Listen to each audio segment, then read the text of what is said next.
भारत जोड़ो के प्रति सबको संकल्प लेना चाहिए। भारत जोड़ने से ही भारत का विकास होगा। जो लोग भी देश की आज़ादी के प्रियम्बुल के साथ खिलवाड़ करते हों उसको सज़ा मिलनी चाहिए। ये संकल्प लेकर के हमको आगे बढ़ना चाहिए।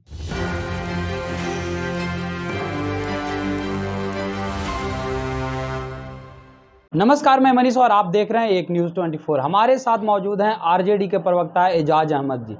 एजाज जी, कांग्रेस के राज्यसभा सांसद रणदीप सुरजेवाला का विवादित बयान आया। उन्होंने कहा है कि बीजेपी को वोट देने वाले राक्षस होते हैं। क्या कहेंगे?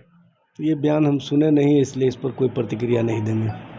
अभी अगर बात की जाए तो स्वतंत्रता दिवस का तैयारी में आरजेडी जुटी हुई है। किस प्रकार से 15 अगस्त को आप लोग सेलिब्रेट करेंगे? एक साल आपके पूरे हो गए सरकार के, क्या कहेंगे? देखिए, सबसे बड़ी बात यह है कि 15 अगस्त जो देश की आज़ादी के जश्न का दिन है, जो देश की आज़ादी में हमारे पुरखों ने योगदान दिया है, उनको याद करने का दिन है।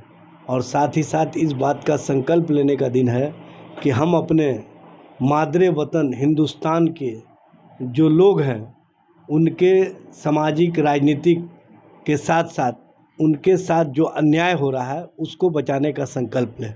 और जिस तरह से मणिपुर में देश शर्मसार हुआ है उसको बचाने के संकल्प को हम आगे बढ़ाने का काम करेंगे। इंडिया के लोगों की जो चाहत है कि मणिपुर की घटना पर भारतीय जनता पार्टी राजनीति ना करे, बल्कि जो वहाँ पर डबल इंजन की सरकार है उसके जो मुख्यमंत्री हैं वो इस्तीफा करके 15 अगस्त के दिन जो संकल्प है कि महिलाओं को बचाने का, पिछले 15 अगस्त को माननीय प्रधानमंत्री जी ने कहा था कि महिलाओं के अस्तित्व के साथ हम खिलवाड़ नहीं होने देंगे और जो इस तरह का खिलवाड़ करेंगे उनके साथ हम पूरी तरह से उनके खिलाफ जा कर के खड़े रहेंगे। लेकिन अफसोस की बात है कि जो खिलवाड़ करने वाले लोग हैं उनके ही पार्टी के लोग हैं, चाहे ब्रिजभूषण शरण सिंह हो, चाहे मणिपुर की घटना हो, चाहे अन्य घटनाएं हों।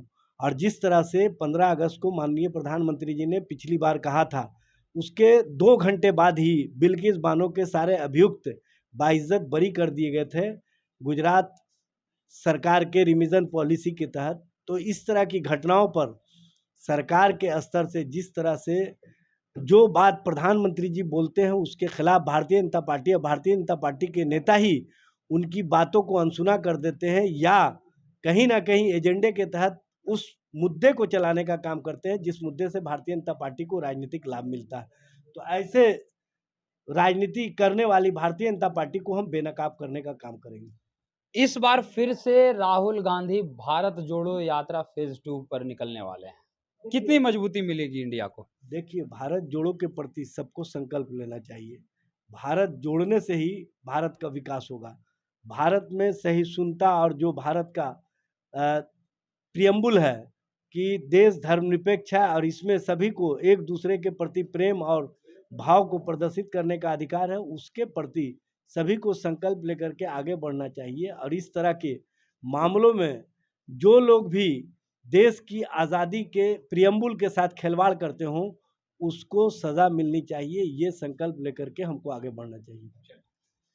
तो आपने सुना, ये थे आरजेडी के प्रवक्ता एजाज अहमद जी, जिन्होंने सीधे तौर पे ये कहा कि भारत जोड़ो यात्रा से पूरे देश के लोगों को जुड़ना चाहिए, क्योंकि इससे हमारे देश की मजबूती मिलेगी और सामाजिक सौहार्द जो है वो बनी रहेगी। इस तरह के तमाम अपडेट के लिए देखते रहें एक न्यूज़ 24। कैमरामैन रंजीत के साथ मैं मनीष, पटना।